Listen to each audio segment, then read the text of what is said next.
एक और चीज अपने स्मरण में रहे, अगर शिव के मंदिर नहीं जा सकते तो अपने घर में जो शिवलिंग है उस पर जल चढ़ाओ।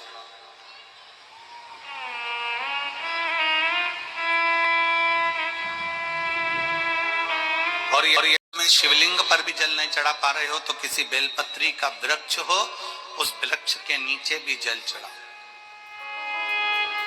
और कभी मौका मिल जाए, कभी भगवान शंकर की बड़ी करुणा हो जाए, भगवान शंकर की बड़ी उदारता हो जाए, भगवान शंकर की बड़ी कृपा हो जाए, बड़ी कृपा हो जाए, भगवान शंकर जिस दिन तुम्हारे ऊपर बहुत बड़ी कृपा कर दे, किसी सोमवार को 3 नियम बना लो। जिस दिन मेरा भोले बाबा तुम पर कृपा कर दे उस दिन सोमवार का एक नियम बनाओ कि महीने का एक सोमवार मुझे ऐसा करना है, 3 नियम धारण करना है महीने के सोमवार को। पहला, सुबेरे जाकर शंकर भगवान को 1 लोटा जल चढ़ाना है। दूसरा, दोपहर के समय पर जाकर मुझे बेलपत्री के वृक्ष के नीचे एक चावल का दाना रखकर बेलपत्री की 7, 11, 21, 108, 51 जितनी परिक्रमा आप लगा सकते हो वो लगाना है। और तीसरा, बेलपत्री के वृक्ष के नीचे और शंकर के मंदिर के दरवाजे पर मुझे एक घी का दीपक लगाना है। बस ये 3 नियम जिसने महीने में एक बार ले लिया, समझ लो उसको पीछे हटने की जरूरत ही नहीं, वो आगे ही बढ़े। महीने के किसी एक सोमवार का ऐसा नियम बना लो कि मुझे 3 नियम धारण करना है महीने के किसी भी एक सोमवार को। हम ये नहीं कहेंगे कि तुम सोमवार 5 पढ़ रहे हैं तो 5 को करो, 4 पढ़ रहे हैं तो 4 को करो, 3 पढ़ रहे हैं तो 3 को करो।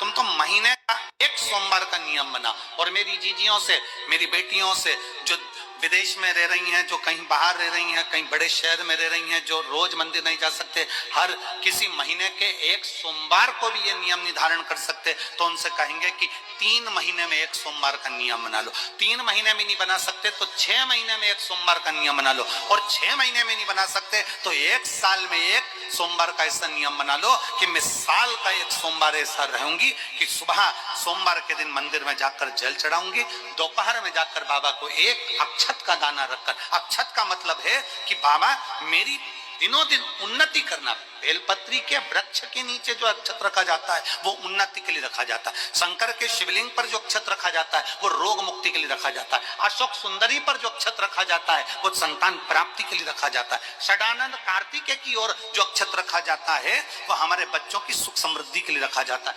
विनायक की ओर, गणेश जी की ओर जो अक्षत रखा जाता है वो हमारे घर में कोई मंगल कार्य आ जाए उसके लिए रखा जाता है। और जो पीठिका होती है जिसपे शिवलिंग रखा होता है, पार्वती जी का हस्तकमल, उस पर अक्षत रखा जाता है तो नारी के अखंड सौभाग्य के लिए रखा जाता है। अक्षत रखने का भी तरीका है।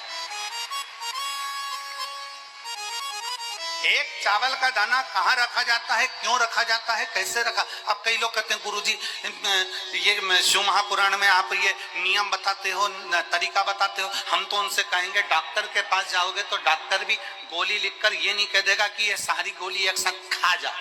डॉक्टर भी कहेगा ये गोली सुबह खाना है, ये गोली शाम को खाना है, ये गोली दोपहर में खाना, ये गोली भूखे रहकर खाना। बोला सही है कि गलत है? ये रात्रि को खाना खाने के बाद खा लेना, ये खाना खाने के पहले, ये नाश्ते के पहले। और सुनो, ये दवाई, ये वाली पीछे वाली जो दवाई लो ना इसको दूध से लेना, ये वाली जो दवाई लो ना इसको पानी से लेना। और सुनो, ये डब्बी है इसको पानी में मिलाकर फिर पीना।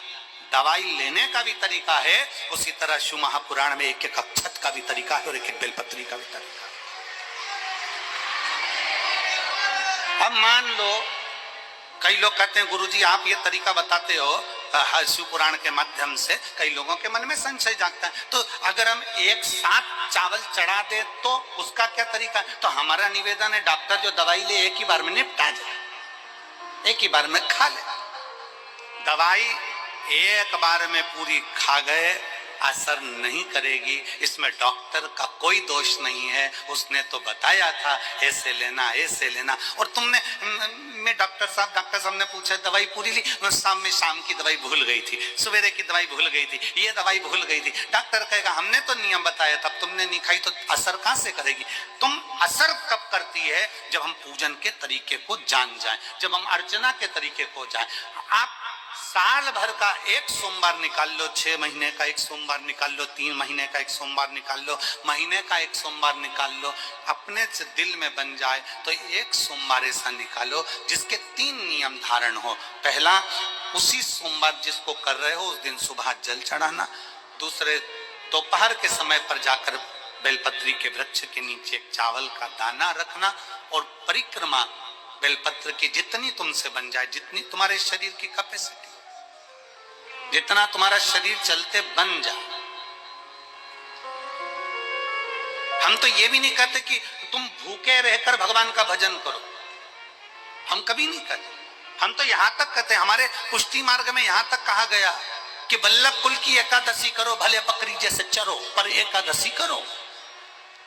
हम तो यहां तक कहते हैं कि बहुत समय से कल मेरी एकादशी है, एकादशी है, एकादशी है, एकादशी है, पूरे घर को हिलाकर रख दिया, एकादशी है, एकादशी, एकादशी है।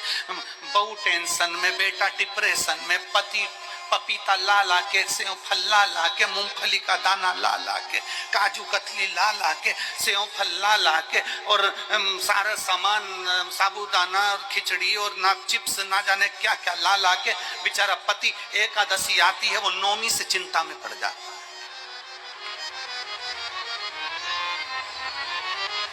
हम तो ये भी नहीं कहते कि तुम व्रत बहुत भारी करो, तुम व्रत उपास भी बहुत बहुत टेंशन वाला करो, ना ना ना।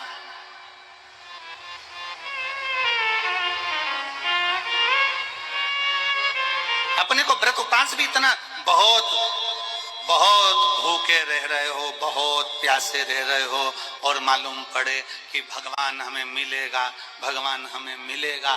भगवान कहता है कि देख भाई, मैं भी भूखा नहीं रहता, तू भी भूखा मत रहे, मैं भी चकाचक रहता हूं, तू भी चकाचक रहे, मैं भी अपने। और भगवान शंकर तो ये भी कहते हैं कि अपना परिवार भी मत छोड़ो। मेरे पास में पार्वती भी, एक ही देवता है जो विद फैमिली मंदिर में बैठता है। शंकर जी हैं तो पार्वती जी है, तो गणेश जी हैं, तो कार्तिकेय जी हैं, तो नंदी है, सब मंदिर के अंदर चाहिए। शंकर भगवान अपने पूरे परिवार के साथ। शंकर जी तो ये कहते हैं अकेले तुम क्यों रहते हो,